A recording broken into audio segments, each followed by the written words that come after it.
Welcome to the One in the Many. My name is Arshak Benlian. My purpose with the One in the Many podcast is to explore the process of integration as developmentally formative and therapeutically corrective factor in human psychology.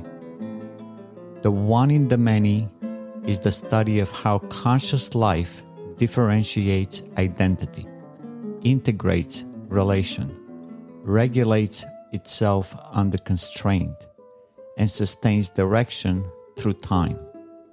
Subscribe to the One in the Many podcast and connect with me by writing to abenlian@oneinthemany.net.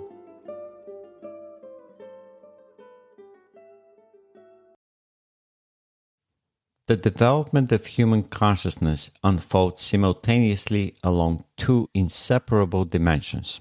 One expands outward into the world through action, while the other extends inward through understanding. Every child, every civilization, every scientific revolution, and every act of mastery reflects the continual interaction between these two movements. One differentiates reality into increasingly refined possibilities for action. The other integrates those possibilities into an increasingly coherent continuity of thought. Together, they define the architecture of human development.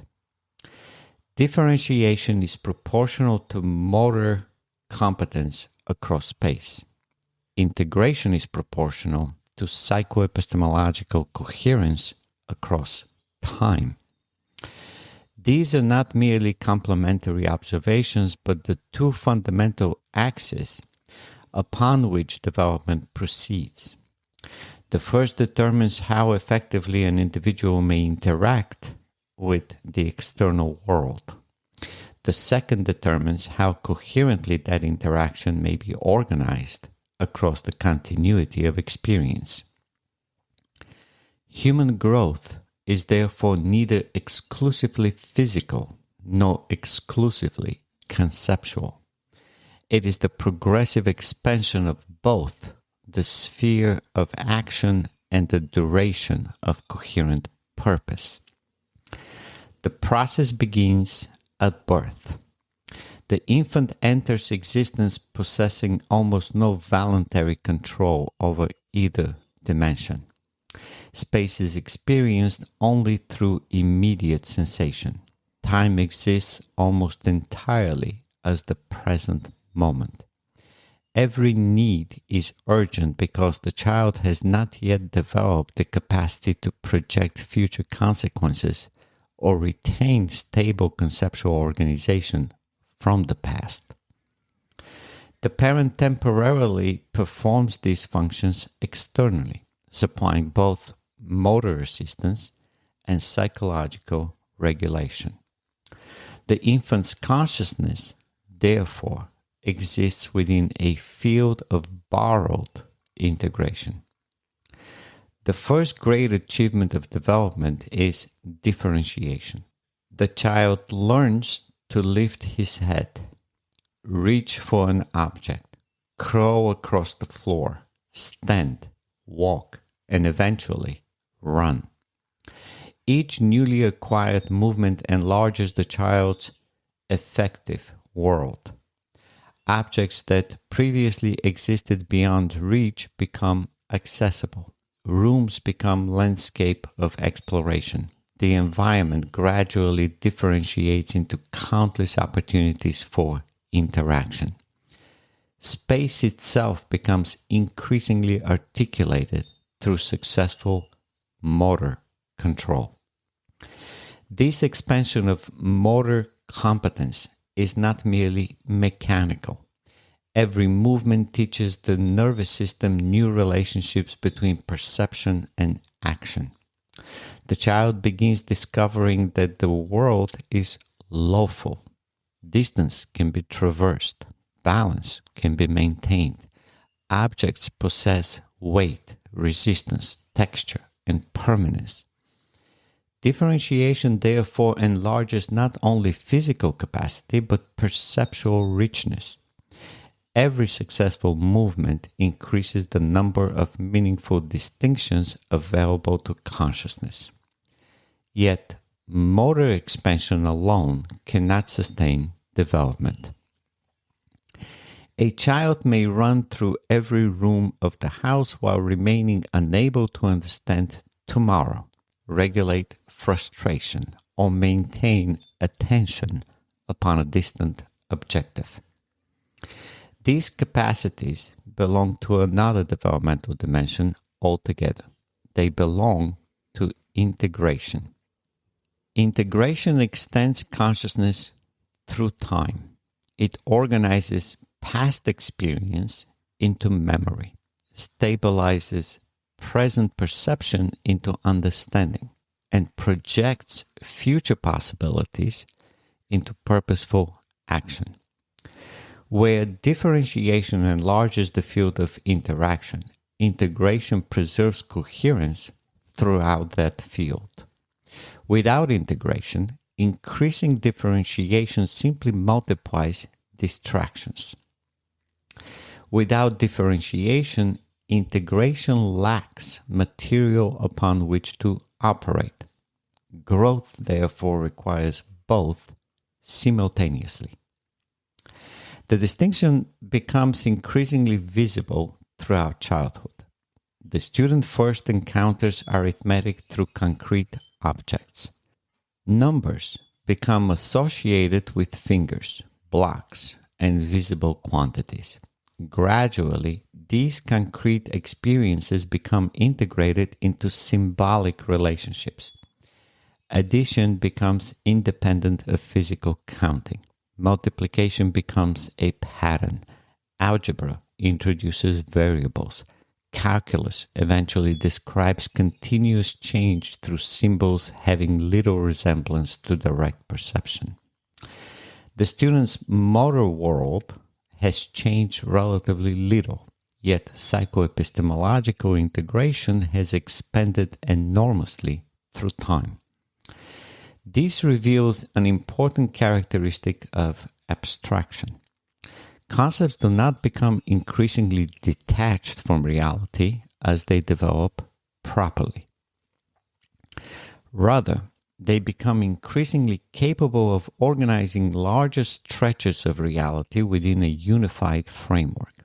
Abstraction, therefore, represents integrative expansion across temporal continuity. Every valid concept compresses countless prior observations into a stable cognitive structure capable of guiding future action. Mastery illustrates this transformation with remarkable clarity. A novice pianist consciously searches for every note. Each finger movement requires deliberate attention. Every correction interrupts continuity. Years later, the accomplished musician experiences the same performance as immediate. The music flows without conscious calculation because thousands of individual integrations have become organized into unified competence. The abstraction of musical structure has become phenomenologically concrete. What was once distant has become experientially near. This observation introduces another principle of the one in the many. Proximity is determined not by objective distance, but by successful integration. Space and time continue to exist objectively, yet consciousness experiences them differently according to its degree of organization. Two lifelong friends may live on opposite sides of the globe while remaining profoundly close because decades of shared integrations compress geographical distance into experiential proximity. Conversely, two strangers may occupy adjacent seats while remaining psychologically remote because little integration exists between them. Conceptual understanding follows the same law. To the beginner, advanced mathematics appears infinitely distant because every idea requires numerous intermediate steps. To the mathematician, entire theoretical structures are apprehended almost immediately. Nothing about the abstraction has changed objectively. The distance has been traversed through integration. The abstract has become concrete, not because it has returned to perception, but because consciousness has incorporated it into its stable structure of understanding.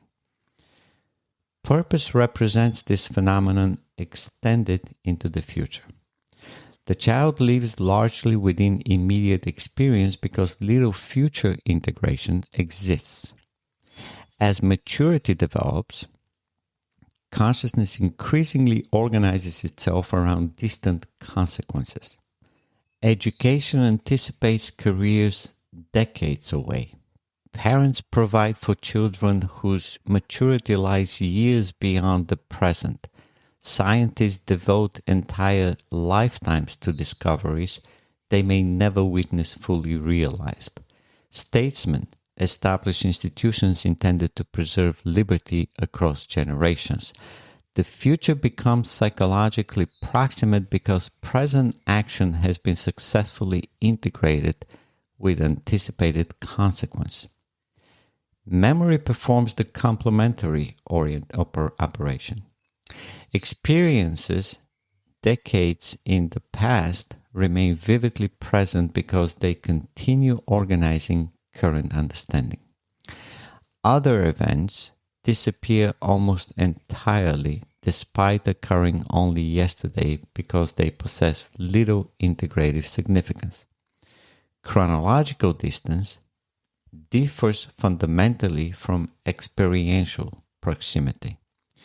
Consciousness retains what continues participating in future integrations and releases what no longer contributes to coherent development.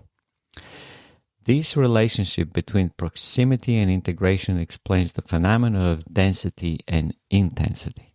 Integration density describes the quantity and coherence of relationships simultaneously organized within consciousness. A novice possesses relatively sparse integration. An expert possesses extraordinarily dense integration accumulated through years of successful reduction and refinement. Intensity emerges when these dense integrations become simultaneously present within awareness. A scientific breakthrough, the birth of a child, the completion of a life's work, or the sudden realization of profound truth produces extraordinarily intensity because innumerable conceptual, emotional, moral, and existential integrations converge into one conscious moment. Meaning itself emerges from this convergence. Experiences become meaningful because they occupy positions of enduring proximity within the architecture of consciousness. They continue organizing future perceptions, judgment, and action. Trivial events remain distant because they participate in few enduring integrations. Profound experiences remain permanently near because they continuously generate new relationships throughout the life of the individual. Seen from this perspective, differentiation and integration describe the two universal coordinates of development. Differentiation expands the range of possible action across space. Integration expands the continuity of coherent understanding through time. One enlarges the world available for exploration. The other enlarges the duration across which purposeful existence may be sustained. Together, they generate competence, wisdom, and civilization. The history of humanity mirrors precisely the same developmental movement observed in the child. Transportation differentiates civilization across greater spatial distances. Communication extends interaction across continents. Commerce expands exchange throughout the globe. Meanwhile, philosophy, science, law, education, and culture integrate these expanding differentiations into coherent systems capable of preserving continuity across generations. Civilization therefore matures exactly as the individual matures, through the coordinated expansion of spatial differentiation and temporal integration. This understanding also clarifies the deeper significance of the one in the many. Reality continually differentiates into an immeasurable multiplicity of forms, relationships, and possibilities. Consciousness does not survive by reducing the multiplicity to simplicity. Rather, it survives by integrating ever greater differentiation into coherent unity. The one is preserved not by eliminating the many, but by continuously organizing the many across expanding dimensions of space and time. The mature human being does not inhabit a smaller, simpler world than the child. On the contrary, the mature individual inhabits an incomparably larger world, one extending across nations, centuries, disciplines, relationships, and aspirations. Yet, through the continual activity of integration, this immense field becomes experientially proximate. The distant becomes near, the abstract becomes concrete, the future becomes actionable, the past becomes meaningful. Development is therefore the progressive reduction of experiential distance through the coordinated expansion of differentiation across space and integration across time. It is this dynamic that gives rise to competence, purpose, identity, and ultimately the fulfillment of human potential. The psychological articulation developed in this episode did not emerge in isolation. Its constituent principles can be traced through several major traditions in developmental, ecological, relational, and cognitive psychology. Each tradition identified a different aspect of the movement by which the human being expands beyond immediate dependence, differentiates the world into increasingly precise possibility for action, and integrates those possibilities into a coherent continuity of consciousness. What remained largely unformulated was the common structure relating these discoveries to space, time, proximity, abstraction, density, and lived intensity. The contribution of the one in the many is to identify that structure and render it, its components, intelligible as expressions of a single process. Jean Piaget established one of the clearest developmental foundations for this understanding. His study of sensory motor intelligence demonstrated that the child does not begin with a completed conception of an objective world. Space, objects, causality, and temporal order are progressively constructed through repeated coordinations of perception and action. Reaching, grasping, locomotion, concealment, and recovery are therefore not merely motor events. They are epistemological achievements through which the child differentiates a stable world from the immediacy of sensation. The expansion of motor competence enlarges the domain within which objects can be located, pursued, manipulated, and understood as persisting independently of the child's present action. This insight closely anticipates the one in the many principle that differentiation is proportional to motor control in space. As movement becomes more precise, the environment becomes more articulated. The infant's initially undifferentiated field of sensation develops into a structured world of objects, boundaries, trajectories, distances, resistances, and affordances. Motor development is thus not simply the acquisition of physical skill, it is the progressive differentiation of existence into actionable relationships. The ecological tradition of James Gibson deepened this relation by showing that perception is inseparable from the organism's capacities for action.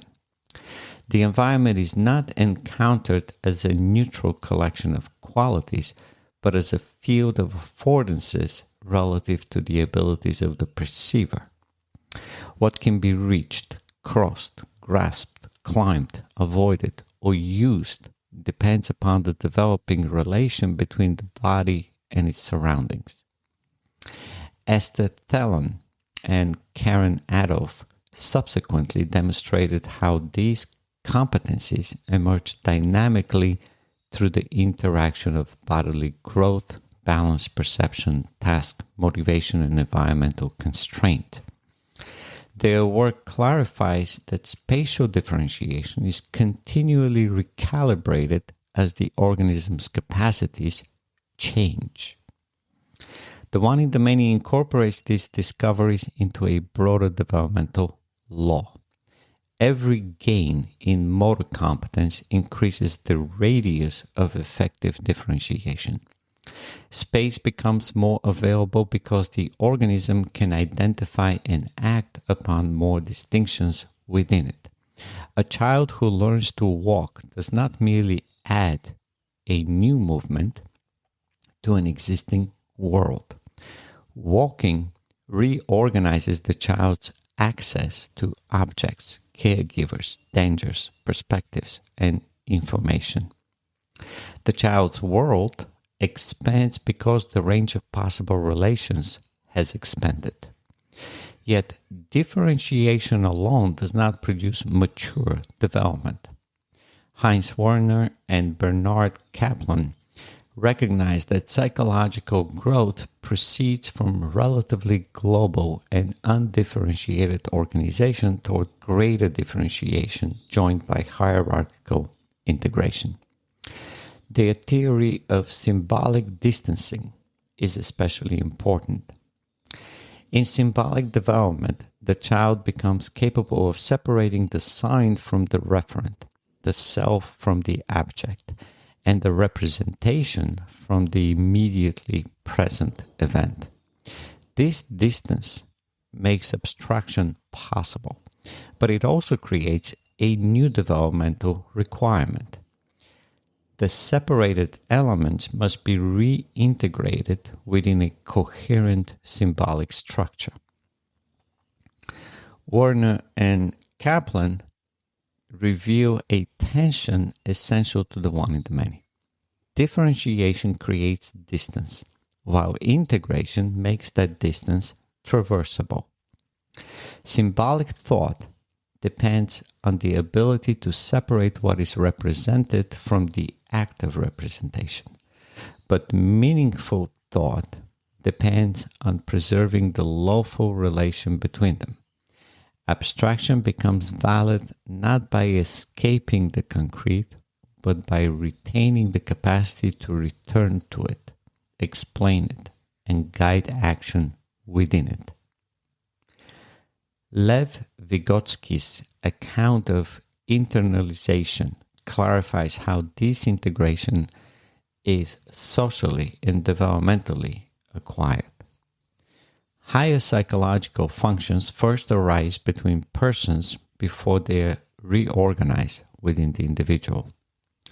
The parent directs attention, supplies language, regulates emotion, establishes sequence, and gives continuity to action before the child can perform these functions independently.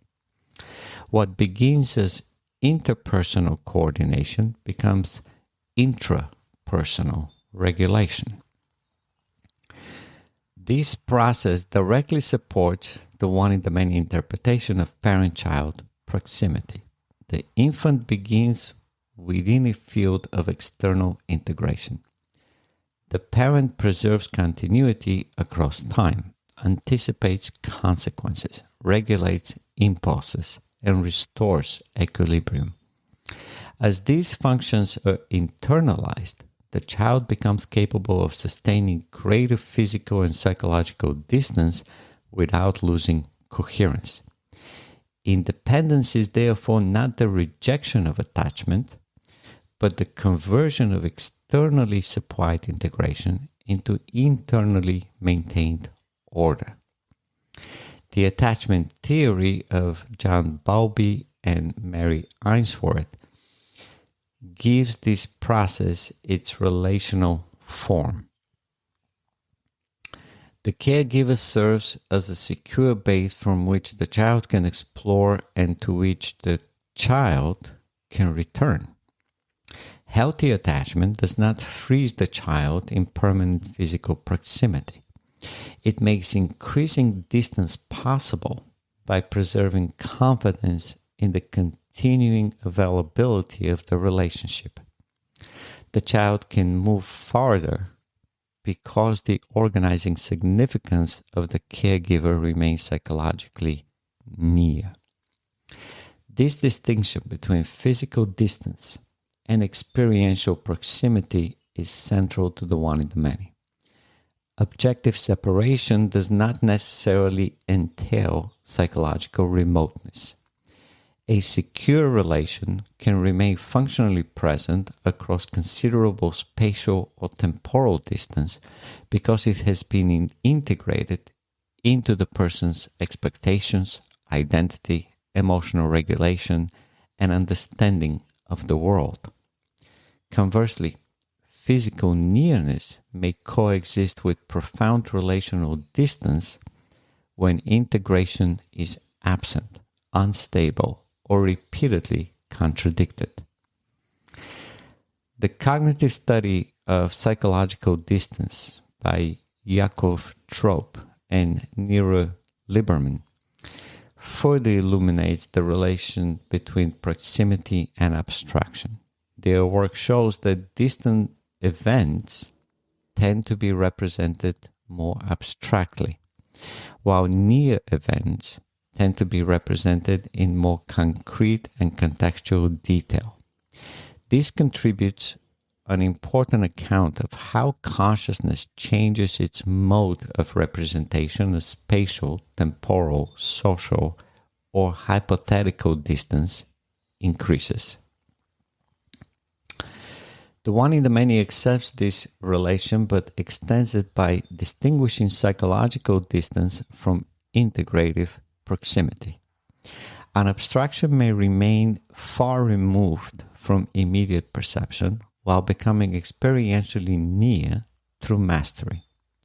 To the novice, a scientific principle or mathematical relation appears remote because many intermediate integrations are required to understand it. To the expert, the same abstraction may be apprehended with near perceptual immediacy. The abstraction has not ceased to be abstract. Rather, the distance separating it from conscious access has been traversed and stabilized through integration. These distinctions makes it possible to explain how abstraction can be experienced as concrete nearness. Concreteness is not limited to sensory contact. It can also be achieved through the compression of previously completed conceptual operations. A surgeon perceives anatomical significance in a pattern that appears meaningless to the untrained observer. A musician hears structural relations that the novice must laboriously calculate. A mathematician sees a proof as an organized whole where the student encounters only a sequence of disconnected symbols. In each case, integration preserves the complexity of the abstraction while reducing the experiential distance required to access it. The temporal dimension of this process appears in the work of Endel Tuving and subsequent research on episodic future thinking. Human beings can mentally return to past events and project themselves into possible futures. This capacity allows experiences that are chronologically distant to become psychologically present. Memory brings the past into current identity, while anticipation permits future consequences to organize present action. The one in the many situates this capacity within the broader principle that integration is proportional to psychoepistemological clarity through time. Integration is not merely the association of present information. It is the maintenance of coherence among remembered experience, current identification, and projected consequence. The more successfully these temporal dimensions are integrated, the longer the interval across which purposeful action can be sustained. Purpose is therefore the psychoepistemological compression of temporal distance. It makes the future sufficiently near to influence present choice. Seen together, these psychological traditions describe complementary portions of one developmental movement. Piaget explains how action constructs an objective world. Gibson, Talon, and Adolf show how bodily competence differentiates a field of affordances. Warner and Kaplan explain how differentiation and symbolic distancing support higher organization. Vygotsky demonstrates how external regulation becomes internal psychological structure. Bowlby and Ainsworth show how relational security permits increasing independence without loss of connection.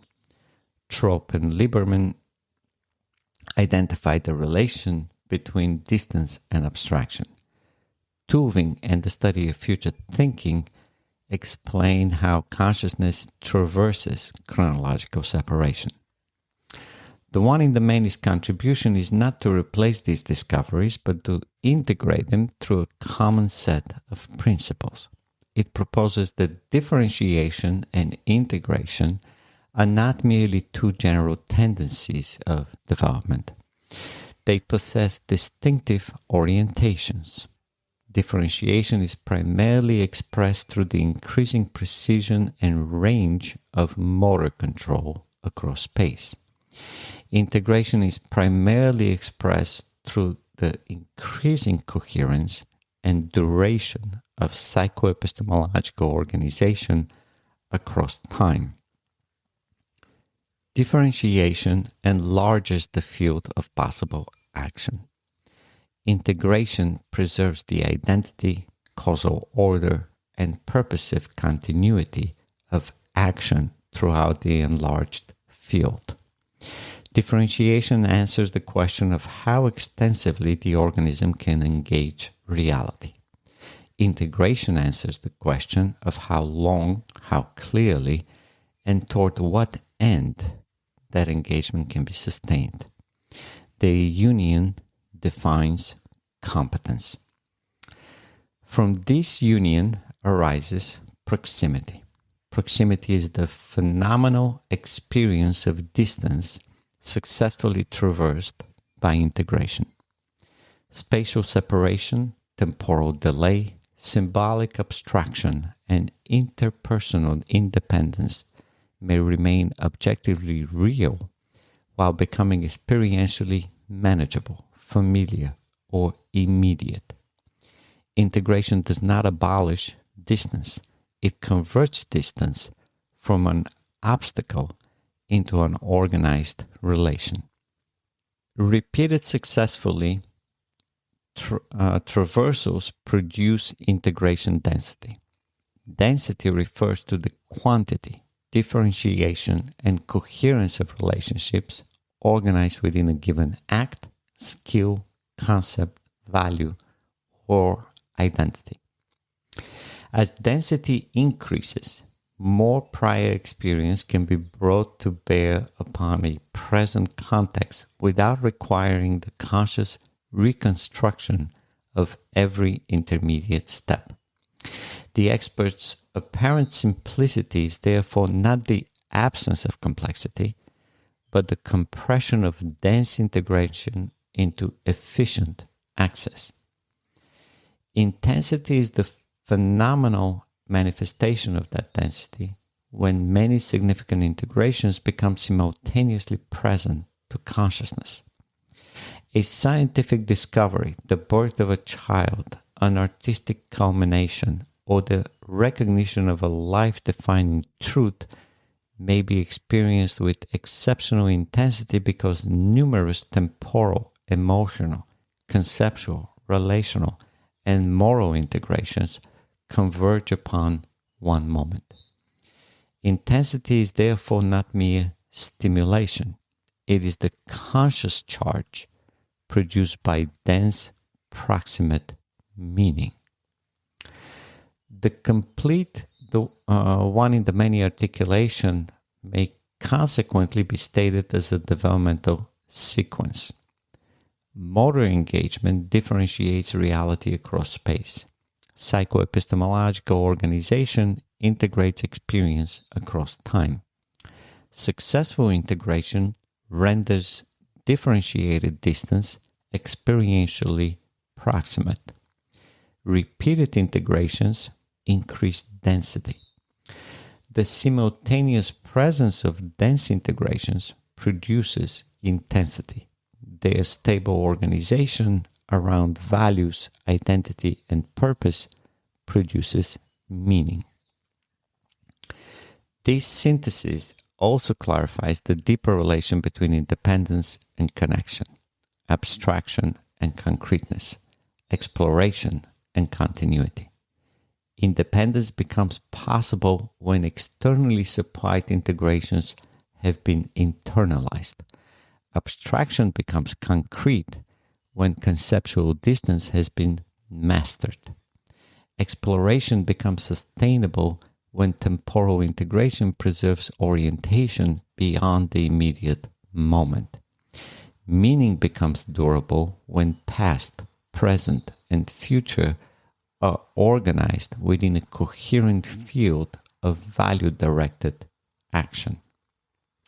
The significance of the one-in-the-many therefore lies in giving these psychological insights a shared architecture. What earlier psychologists described as sensory motor construction, affordance perception, differentiation and hierarchical integration, internalization, secure attachment, psychological distance, and mental time travel can now be understood as interdependent moments in the development of the one in the many. The individual becomes increasingly capable of preserving a coherent center of action while extending across a wider multiplicity of objects, relationships, abstractions, and temporal horizons. The mature person does not overcome distance by eliminating it. Maturity consists in the capacity to preserve identity and purpose while traversing greater distances without fragmentation. The body acquires control across space. The mind acquires clarity across time. Relationship survives separation. Abstraction retains contact with the concrete. The future becomes operative in the present. The many become increasingly differentiated, while the one becomes increasingly capable of integrating them. In this sense, the one in the many does more than combine several psychological theories. It identifies the principle through which their separate discoveries become mutually explanatory. Differentiation, integration, proximity, density, intensity, and meaning are not independent psychological phenomena. They are successive and recursive expressions of the same developmental activity, the expansion of coherent life through space and time.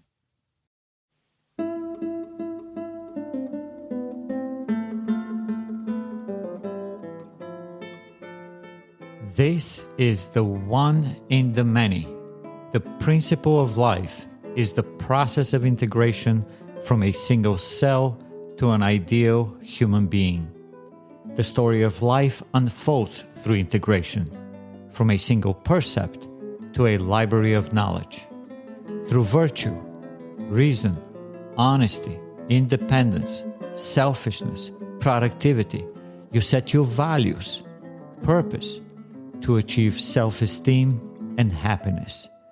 Through time and energy, from induction to integration to reduction, the smallest particle unifies matter, and the highest purpose unifies your life. You, the one in the many, matter. May you integrate your life with value-driven days.